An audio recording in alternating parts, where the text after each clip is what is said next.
this up in my headphones, Charles. Turning it up.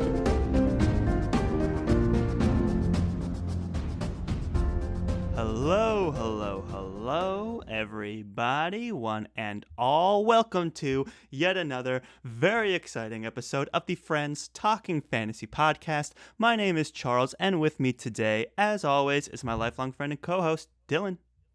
I'm ready to talk some fantasy with my friend, Charles. I am ready to talk some fantasy with my friend as well, Dylan, but not just any fantasy today, because today it is our privilege to be talking yet again about one of the premier fantasy authors in the genre today, and that is none other than Brandon Sanderson.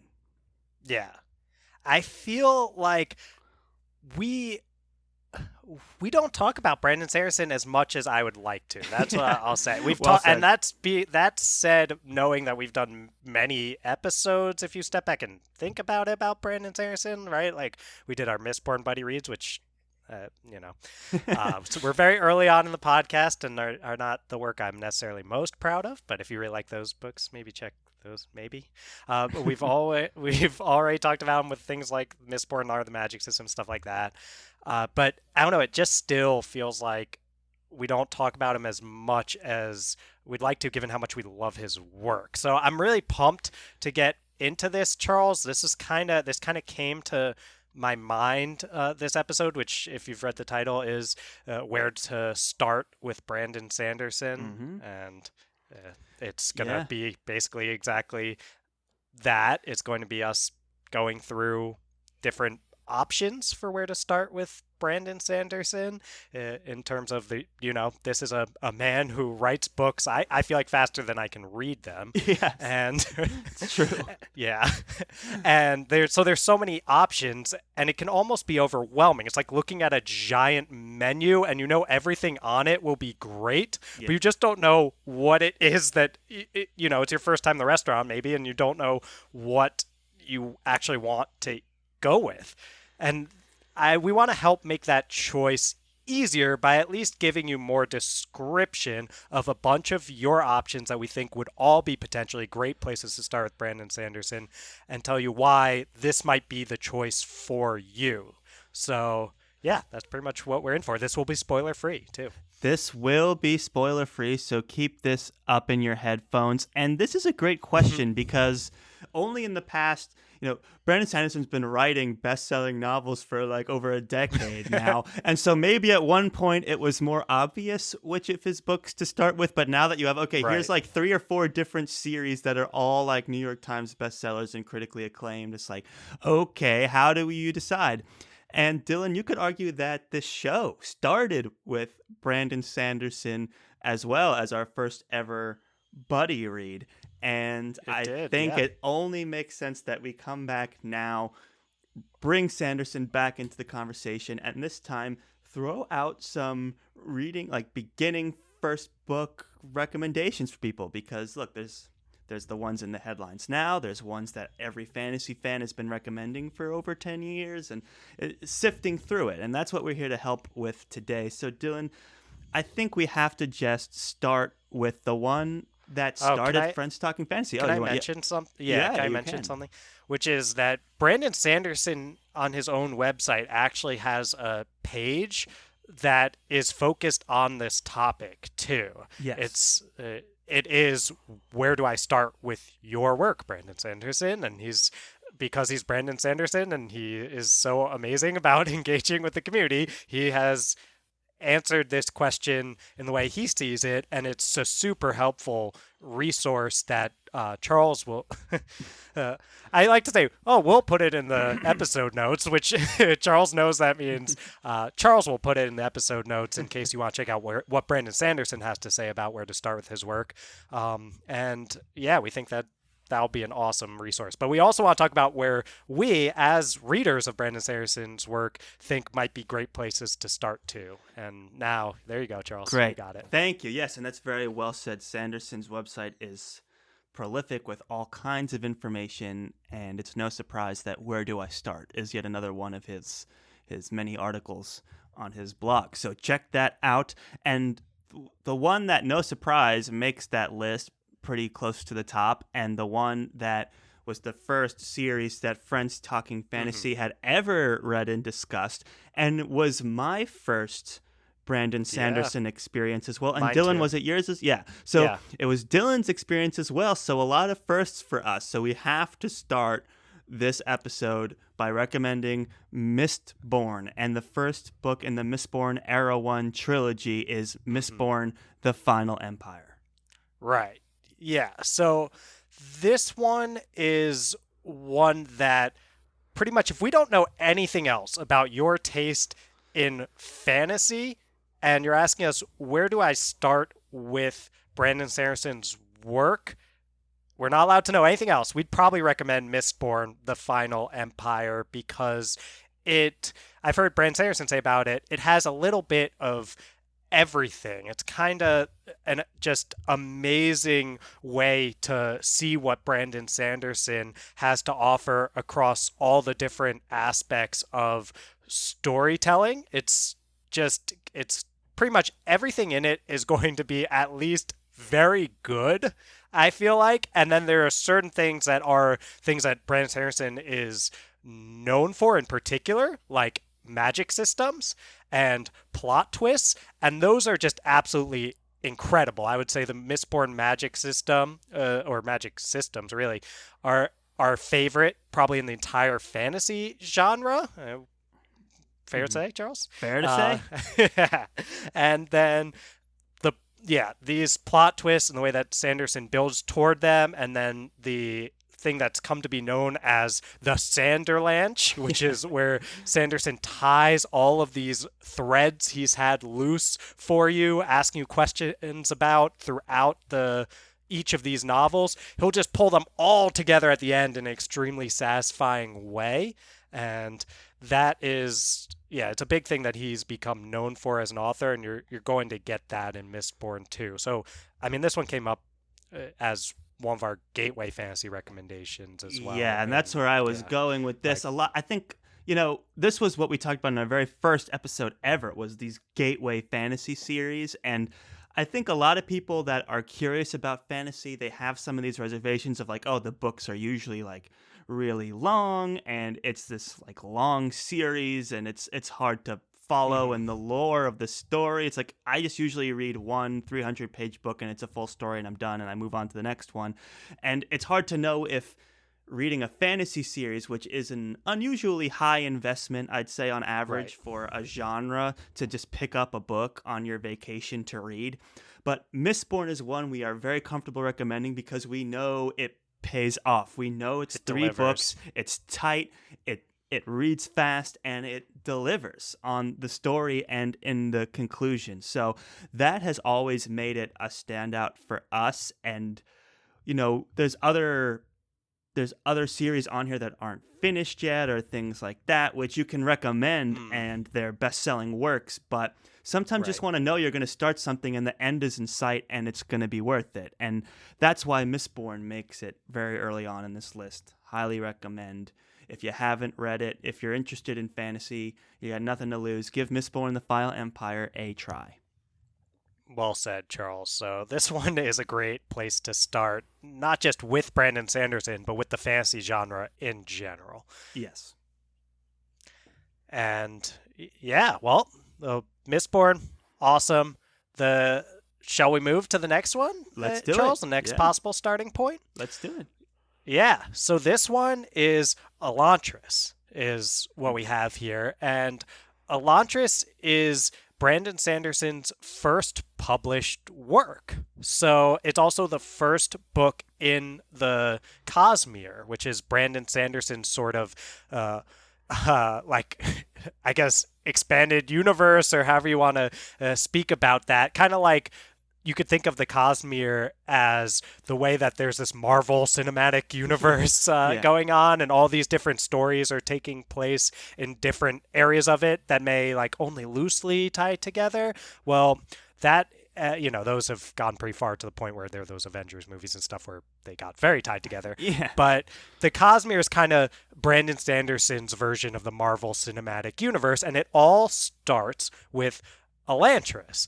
And I think that Uh, Charles, you haven't read Elantris, if That's I'm right here. correct. I have So not read Elantris. It's one of those top Sanderson TBRs for me. It's maybe not the top, mhm, but it's way up there.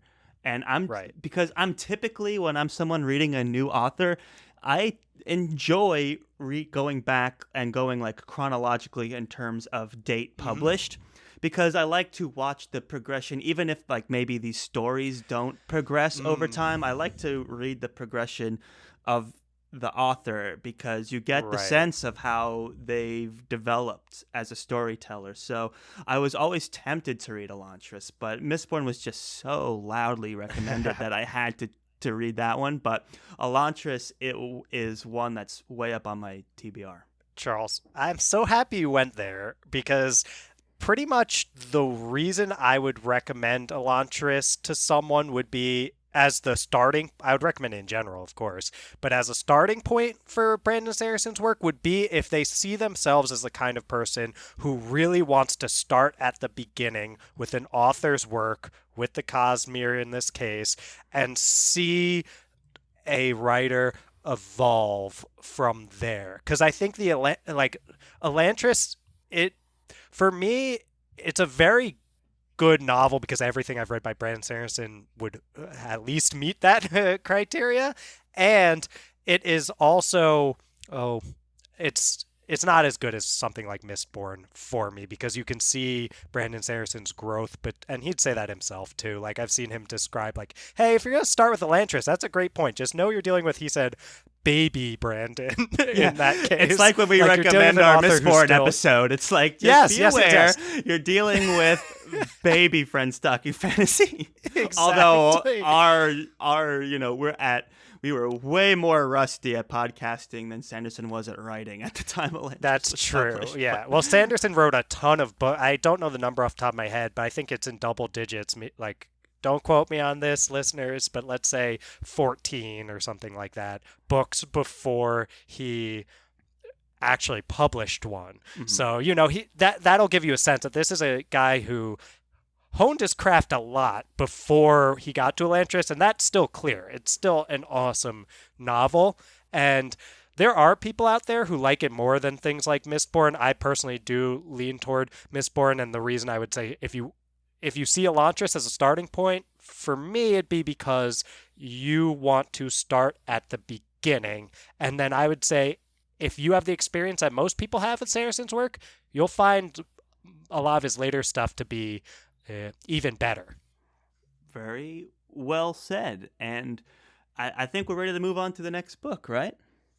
Yeah, I can bring let's us do it. into this one This because is one you have read. I have Yeah. read this one. Yes, so I read this right before we started Friends Talking Fantasy podcast, Hmm. and it had been a while since I had picked up a fantasy book, and I was hungry to pick something up. I know Sanderson always delivers, and at the time I had Right. only read Mistborn, and my thought process on picking this up was it's a contained story. It kind of stands out in his like archive, right? His whole series of works as like, hey, this is a standalone experimental thing that I wrote, and it's free on his website. You can read it and check it out, and That it is. it's something that I was like, okay, I can pick this up. And having been away from fantasy for so long, I pretty much devoured this book. It was one of those books that I was like, just one more page for an hour, So at night, like I should sleep, but one more page wouldn't kill me. And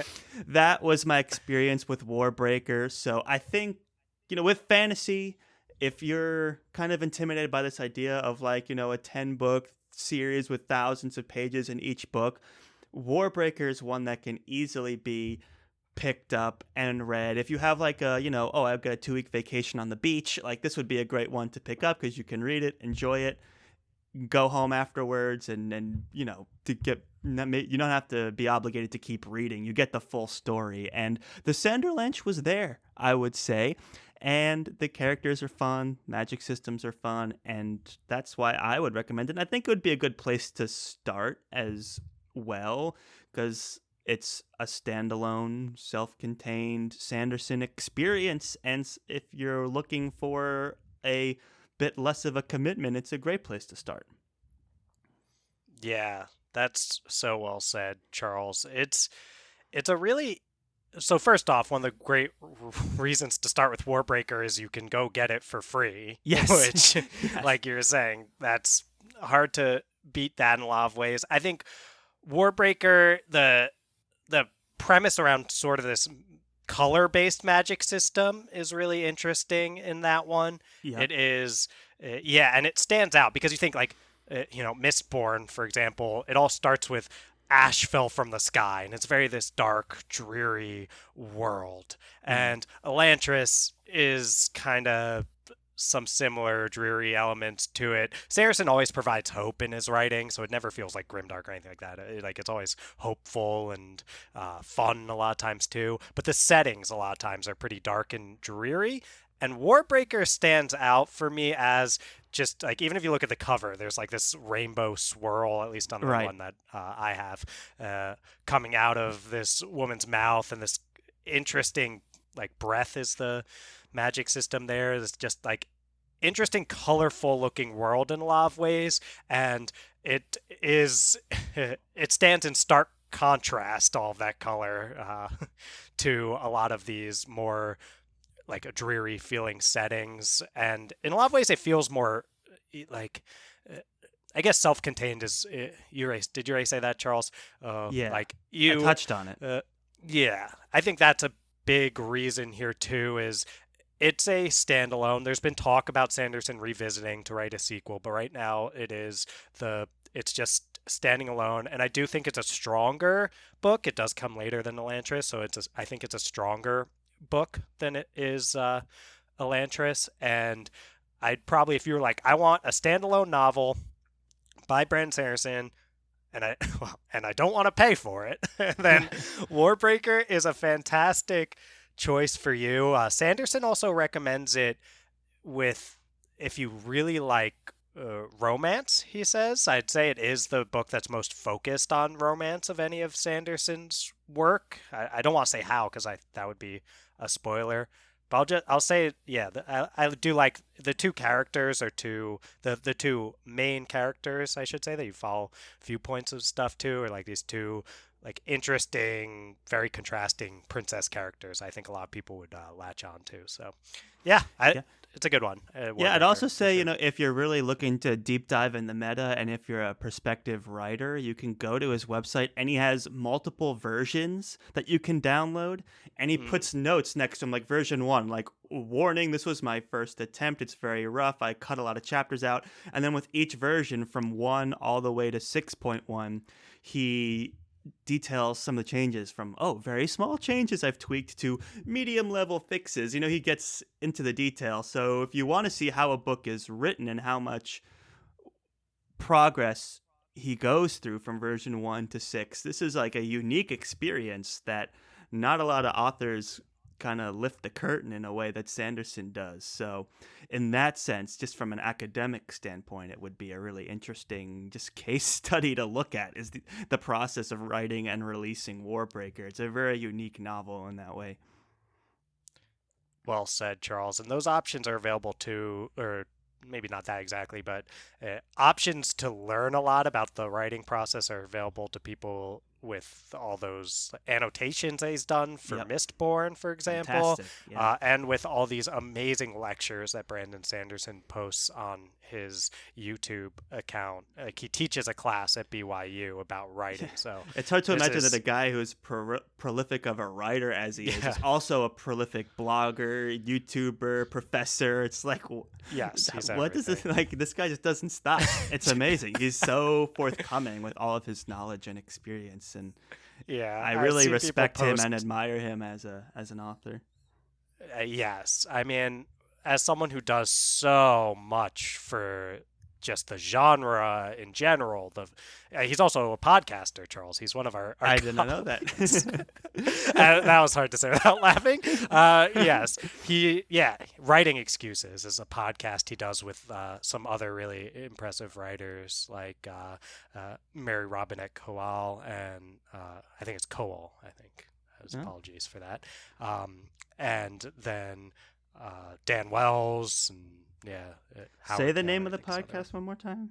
Writing Excuses. Writing excuses. Cool. I gotta It's check that for out. yeah, it's for writers. It's like part similar to the lectures that he Oh yeah, here gives, it is. I guess. But it's a conversation with a bunch of like amazing professional writers talking about how to write. I think our buddy Levi Jacobs listens to that. Oh, that makes sense. Levi Jacobs, author of Daughter of Flood and Fury, and Spiffbo finalist, and friend of the show. Huh, yeah. Yep, definitely Yes. check out Daughter of Flood and Fury.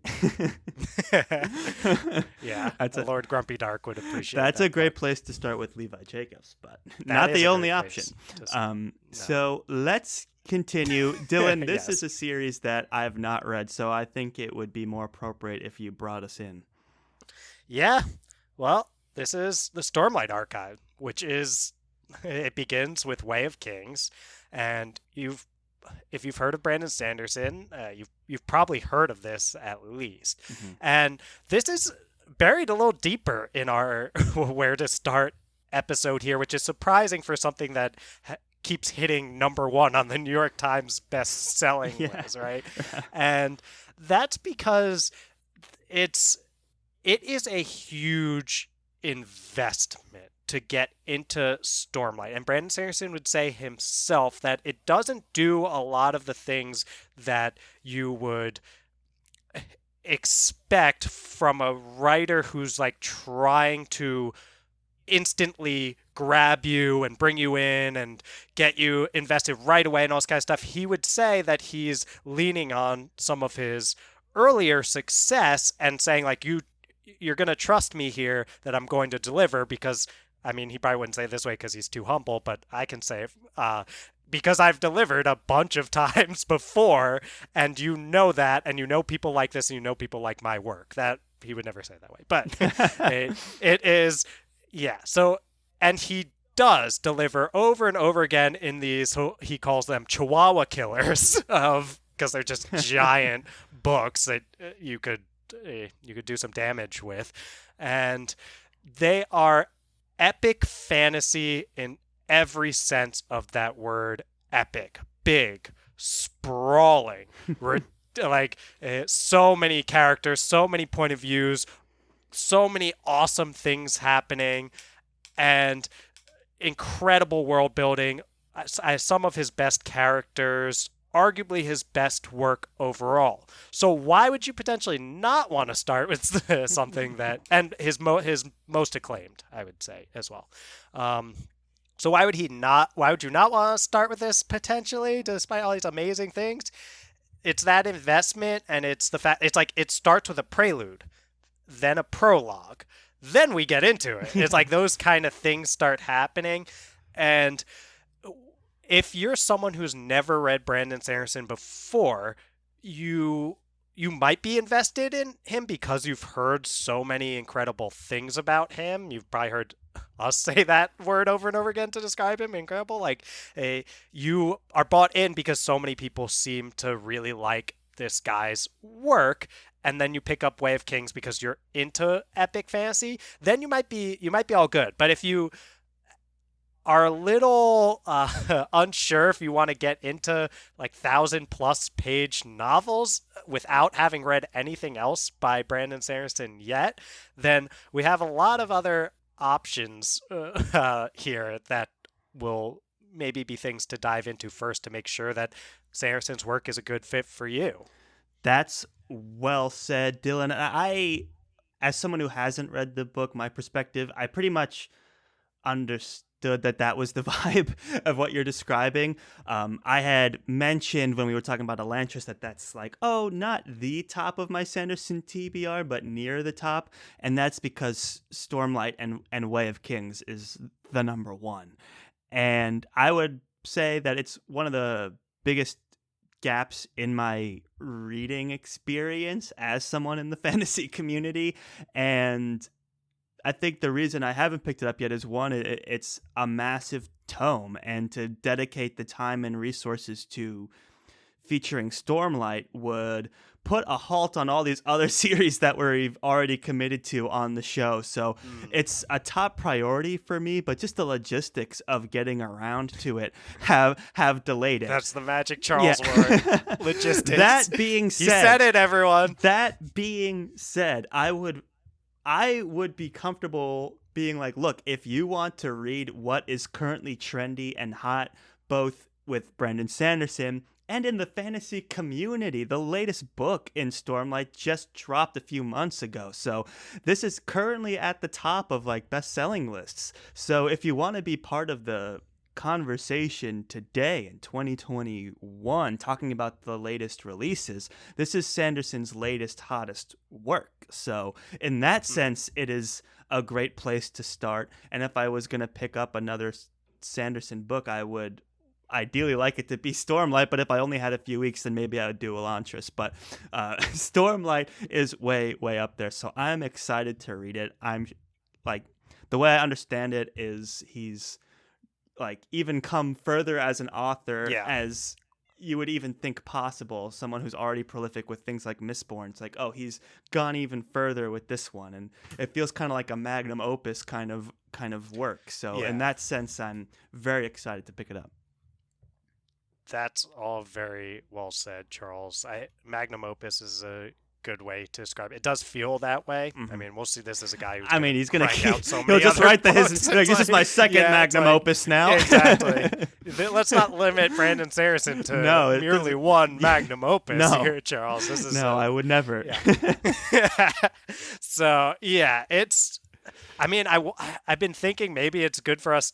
People can read the backs of these books, I guess, to get an idea of what they're about, and that's not the focus of this episode. So, and that's good because, I tried to do a little of that with Warbreaker, but I wouldn't even know where to start with describing like what the Stormlight Archive is about. Like, it's easier to start with it's one of those, like, it's easier to start with the world and then all of these I mean, I've been to the in. bookstore. I've seen the shelves. Those things are insanely thick. They're massive. Those are some those big hardcovers sure. are no joke. They are no joke. So, I mean, it's basically good place to start. I was thinking like some of these, if you're a Wheel of Time fan who has not gotten into more of Brandon Sanderson's work than maybe what he's done to help complete the series, then you might be the kind of person who's used to these giant, sprawling, epic fantasies and these long reads that are about investment that gets paid off way later on and delivers in those ways. You might be ready to jump into Way of Kings as your first Sanderson novel, but it would not be the first thing that comes to mind for me if it's like just someone saying, hey, I'm hearing a lot about this Brandon Sanderson guy. Where should I start? I'm like, well, maybe we can start you a little bit less like of a high investment to get there. Yeah, and that's it's a where work in progress. Yes. It's a lot to read, all that stuff. Yes. And something that doesn't have those same potential drawbacks. Actually, Dylan, before you get into where I think you're going, on. I was segging. Your seg was brilliant, but you did something that I just have to address. I was gonna drop an honorable mention after this, but because you brought up Wheel of Time, I'm gonna put my honorable mention in right now. A place that a lot of people start with Brandon Sanderson, and we have to remember our history here. This was where a lot of people started with Brandon Sanderson back in the day, was the last 3 books of Wheel of Time. I don't want to get too far into it because it's a series written by Robert Jordan, and Sanderson used a lot of his notes and tried to deliver on his voice. He's like, this is not a book that I'm writing. It's a book I'm completing based off of Robert Jordan's vision and his style. But it's something I wanted to throw out there because it is a really common place people get started. Wheel of Time is just a massive series, and Sanderson did an incredible job finishing such a huge, about 14 books, right? It's massive, and he wrote the last 3, and they're some of the biggest in the series. And you just gotta put respect on the fact that this guy came into a beloved series as a relatively new author and balanced his voice and the voice of the author. He was both a fan and his own published author at the time, and he walked the line incredibly well. And I think it solidified Sanderson as this guy who can deliver on the reading experience on something as incredible as a 14-book series. So just wanted to throw that out there as an honorable mention of, hey, if you're like Wheel of Time, those last 3 books, that might be your first experience if you're going back to the classics, you know? It might be, yeah. And I'm glad you mentioned all that. And you're right, that was a lot of people's entry points for Brandon Sanderson's These work. days, and it did. yeah. Yeah, I wouldn't. Yeah, We wouldn't recommend it. I would rarely say, well, read. Like, what is it, 11 books Yeah. you'd have to read Yeah. before you start getting to reading Brandon Sanderson? Talk about a big investment. Yes. I don't think I would tell a lot of people to read Wheel of Time for the sake of reading Brandon no way. Sanderson's work. There's just quicker ways to get Yes. to reading Brandon Sanderson's work. And one of those way quicker ways is by checking out The Emperor's Soul by Brandon Sanderson, which is a novella. Mhm. And that is one of the things that makes this one stick out for me as an easy entry point. It's so accessible. It's the kind of thing that I'd be like, I think you get the Brandon Sanderson experience very well from it, and just in a very focused way. It's one I don't have a hard time finding a way to describe it, what it is. I can just grab that off like the Wikipedia page, which is Shay is a thief and practitioner of magical forgery who has been arrested and sentenced to death. The Emperor's corrupt advisors offer to free her if she agrees to forge a new soul for the Emperor, who has been left brain dead by an assassination attempt. She agrees but plans to escape. She's given 100 days to do it. Paraphrase a little at the end there. But it is a very self-contained story that you can crank out in, if you want to dedicate an afternoon into evening maybe to it, you probably could. The get audiobook it is like done. 4 hours or something like Oh, that. that's a So great- if you're okay. going on like a Sure. road trip or something, just pop that bad boy in and you'd get a Yes. whole Sanderlange of a story in 4 hours. That's Yeah. a beautiful thing. One of his most interesting magic systems Yes. of anything that One of his I've most read from him interesting yet. themes in all the books that Yes. I've read. I'm like, this book gets pretty real. It's like, what is a soul? What is artistic integrity? And you're like, wow, those are really Exactly. interesting themes and questions. And this main character is super interesting in that way that she's struggling with these things. And it's amazing that he was able to cram it into a novella. And the magic system's not easy. It's rather complex, but Sanderson has this gift of explaining it through the Right. narrative in a way that it's so easily digestible and rewarding to read along with it. And Emperor's Soul is one I would very quickly recommend. It's like, hey, like you got a 5-hour road trip, you're interested in an audiobook, like Yeah. read this because you'll finish it. It's not like a 20-hour audiobook where you'd have to like somehow finish it later. It's like you will be done and you will like it, and you don't need to follow it up with anything, you don't need to preface it with anything, and you get the genuine Brandon Sanderson experience. TM, it's all in there. Trademark. Yeah. Yes. No, I could not agree more, Charles. That is something I think I've seen Sanderson get almost typecast at times as this like big epic fantasy author who does all of these giant works. Check out the Yeah. Stormlight Archive. And that's he is all of those things, but like we've been saying, he's so much more than that too. And The Emperor's Soul is a great way to see that Sanderson can just write something that's novella length and still like basically give you a Sanderlange. Yes. Like and he can still introduce you to a magic system in a very quick way that's very interesting and has all sorts of uses in the story, and then he can use it in ways that you might not have ever thought of, and he can start addressing these really interesting big picture themes in a way that honestly he does that as well in this one as maybe anything that he's written in terms of like the themes. I think the he's, themes are some of this is some of his best examples of it, honestly. Like I like it more than Mistborn. I think I like Mistborn a lot for different reasons. But the themes in Emperor's Soul I are the agree. best that I've read of Sanderson. I haven't read as much as you have, but it's certainly my favorite. It's not in his "Where do I start" page, and I wonder if this page was written before Emperor's Soul was released in Mm. 2012. But um, Hmm. yeah, I just found it interesting that it wasn't in there, because this is one that I would feel more comfortable recommending this to someone who's never really dipped their toes in fantasy before than anything else, because fantasy can have a high barrier to entry for like the I general agree. public. It's like, oh, I don't want to read about swords and dragons and all these politics and all this world building. Like, I'm not used to that. I like murder mysteries. It's like, well, hey, read this, because this has got it all. And you might just find out that you kind of do like some of those things and you're curious about it and want to go even further. So in that Yeah. sense, it's the lowest barrier to entry of everything in Sanderson's work, and it delivers just as much in terms of payoff and reading experience. So it's a great place to start.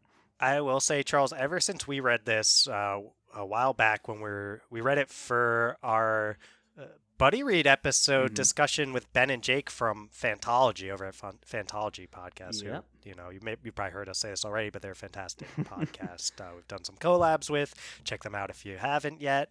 And yeah, I would love folks to check out our discussion with Ben and Jake about the Emperor's Soul as well, where we'll get into depth with, we read the book and it's a discussion with spoilers and things like that. So check it out after you've read The Emperor's Soul. And that was just a blast because, it's always awesome talking with those guys. And We it's an probably awesome talked for book, too. almost like a quarter of the length or half the length of the actual time it would take you to read the It went book. over an hour. Yeah, Yeah, so it did go over an hour, I remember. And I think we talked about that with them too, maybe on the air, where we're probably. like, wow.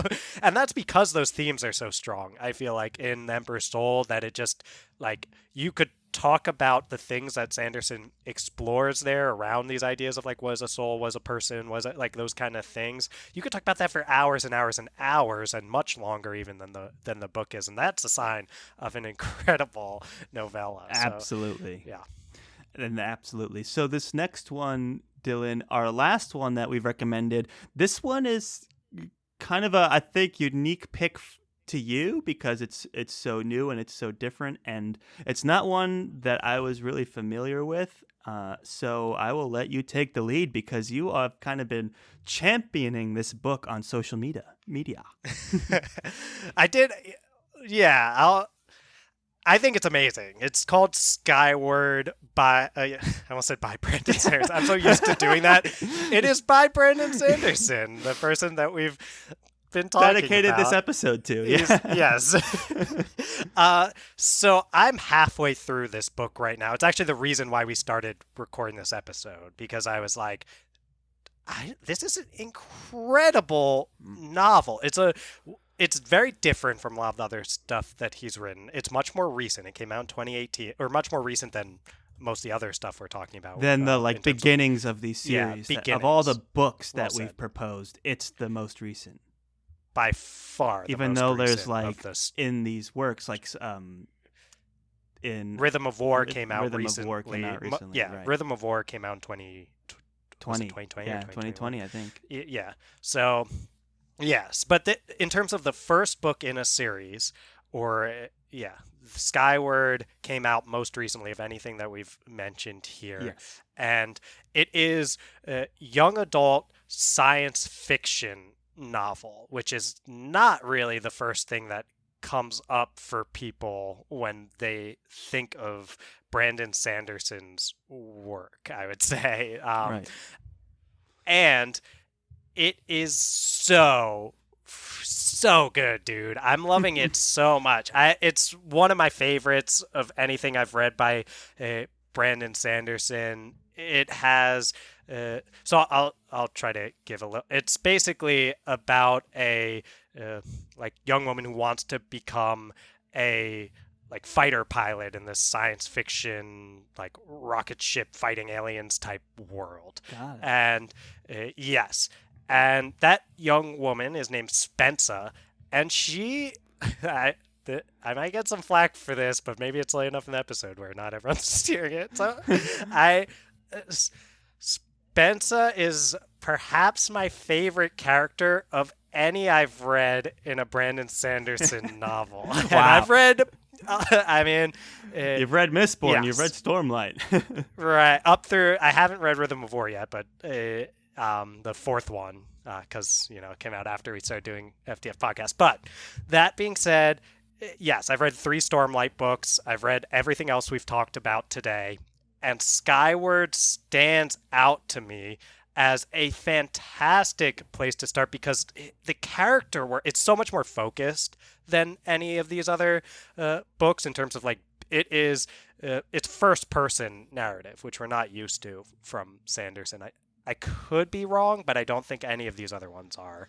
I'm trying to remember. I I don't don't think think so. Emperor's Soul was. No, I don't think so. Um, if that, yeah, I don't quote me, but I feel pretty confident that none of the other things we've talked about are first person. And I think that does some work for Sanderson in terms of this being this first person narrative, very focused with this character, Spensa. And the prologue, Charles, it's up there with my favorite prologues ever. Yeah, you had It mentioned that is to me. just, it is. We talked about Brandon Sanderson's growth as an author, and he spent so much time honing his mastery of the craft of writing. He's, to the point where he's teaching it to all these other people. You can tell he just understands it so well. It's almost like a science to him in a lot of ways, it seems like. I'm sure in art too, he's got these like fun things like his zeroth laws, like go for the awesome, or so Yeah, that's err on the paraphrasing. side of awesome. It's or like err on something the so. side of awesome. Yeah. So he has all these like fun art things that you can tell he has so much love for the genre that he's enjoying himself writing it. But that love for the genre combined with mastery of the craft, I don't know, at least with character work, has never felt more apparent to me for whatever reason than reading Skyward. I just felt like the prologue did everything you'd ever ask for a prologue. Immediately grounded you with a character, with why they want their motivations, why they want the things that they want, why that is so important to them, and then like I don't want to say how, but compounds that so well. Beyond, like he already had us with, oh yeah, I'm all in on why this person wants this thing, and then he was like, let's make them want it even more. And you just, I don't know, you're right there with Spensa. She's such an incredible character. She's actually kind of on. We've talked about that Vin from Mistborn, who's the main character from Mistborn, to Rin from the Poppy War continuum, kind of about these like young, often like young women, often brash characters that are like kind of relentless in some ways in pursuit of their goals and are very powerful in some ways too, and kind of exist across this. Like Vin is well, let me start with Rin. Rin from the Poppy War is like known for being very Machiavellian and very more of a morally gray character in some ways than is Vin from Mistborn. And Vin from Mistborn is plays it straight a little bit more, I think, with like a hero character.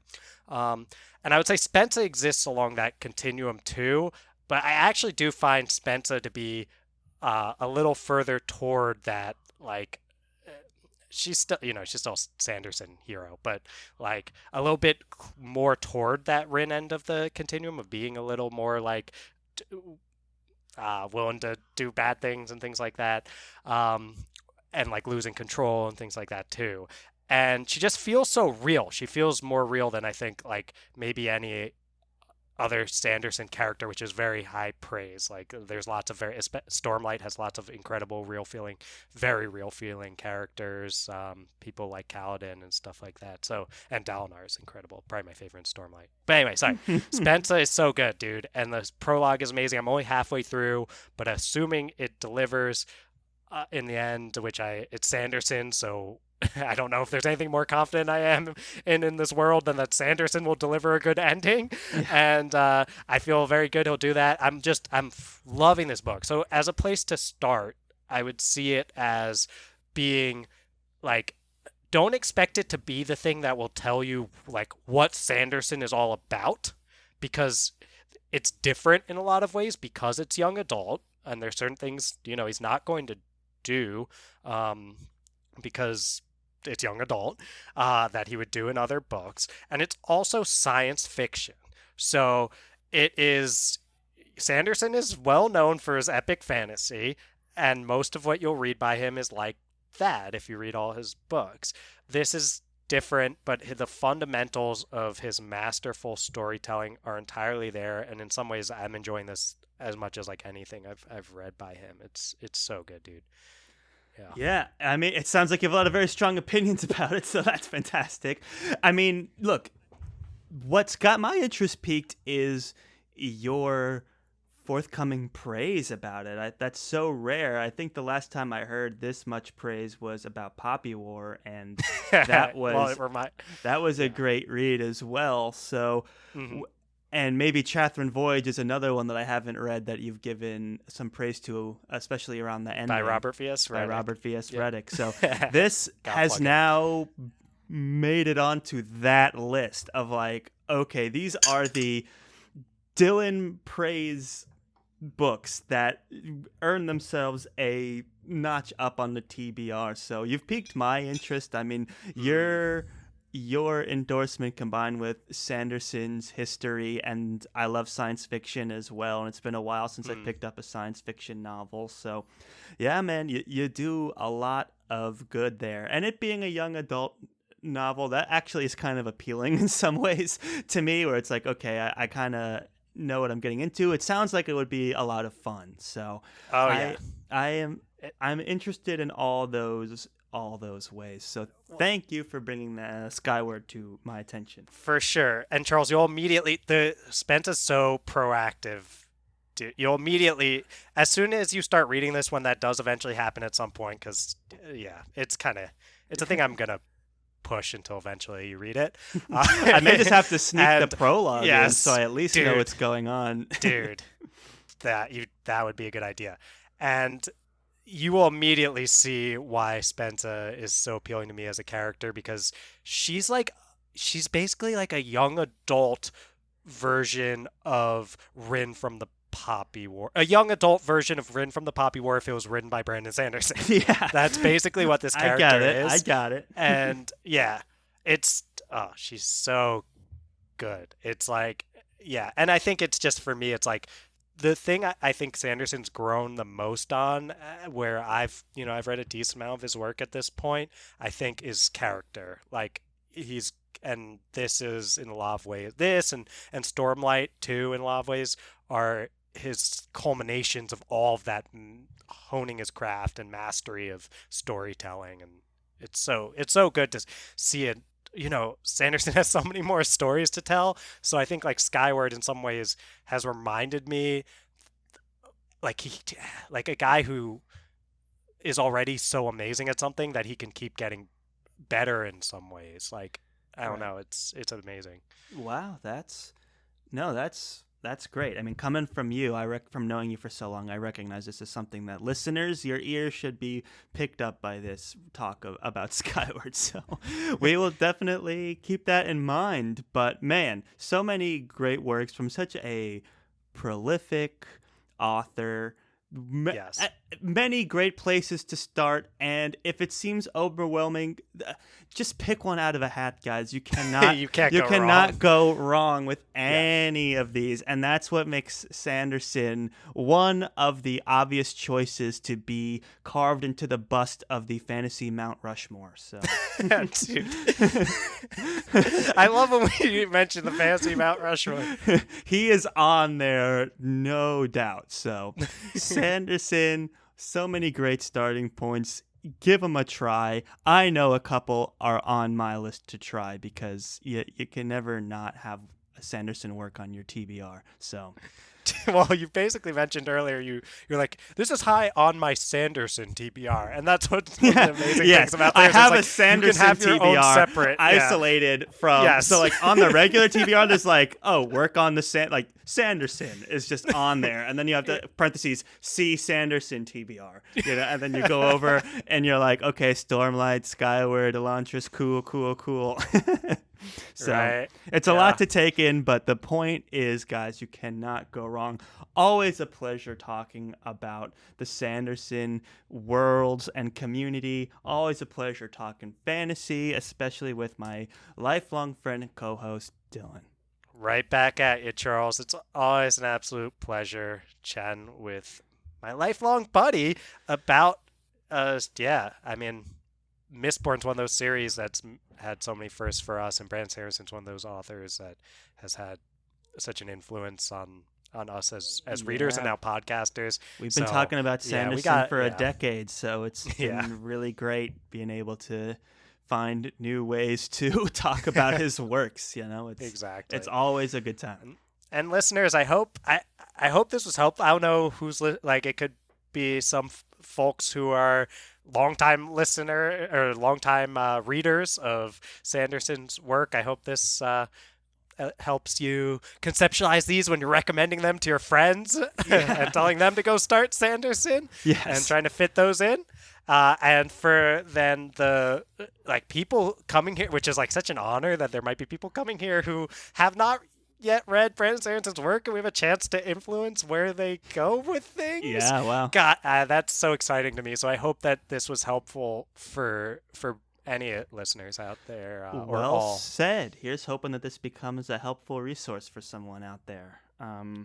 With that being said, Dylan, are we ready for that outro music? Let's get that sweet, sweet outro music pumping, Charles. All right, here we go. Thank you, everyone, for listening to yet another very exciting episode of the Friends Talking Fantasy Podcast. This has been your co-hosts, Dylan and Charles. If you like what you heard today, you want to be part of the conversation, you have some opinions about Sanderson, go over to our Twitter page on the FTF Podcast with a number 1 at the end and let us know. We are also on Facebook and Instagram at the FTF Podcast. Now, you can always send us an email. We're putting our email out there, guys, and that is the ftfpodcast@gmail.com. Send me emails about Skyward. Yes, send Dylan emails about Skyward. Send me emails about how I have to read Stormlight. We're all invested. Lies of Locke Lamora. Send Charles emails. I have plenty of that too. those. Stormlight will be the new one, I think. So Yes. let's get that conversation going. But Dylan, if they want to support the show even further than social media and personal emails, and they want to do it in a way that's free and super helpful to us, and they just so happen to be listening on Apple Podcasts, what can they do? Toss 5 stars to our podcast. Just find that Friends Talking Fantasy page on the Apple Podcast app. Scroll down past all of those episodes until you start seeing stars. Once you're seeing stars, clicking 5 of those would be the optimal way to help support the show. If you have even more time, you want help even more than that, then you can write a review as well. But just listening to us talk about Brandon Sanderson's work here, that is more than enough. We appreciate every one of you. Yes, very well said, Dylan. We appreciate everyone. Thank you so much for listening. And as always, go forth and conquer, friends.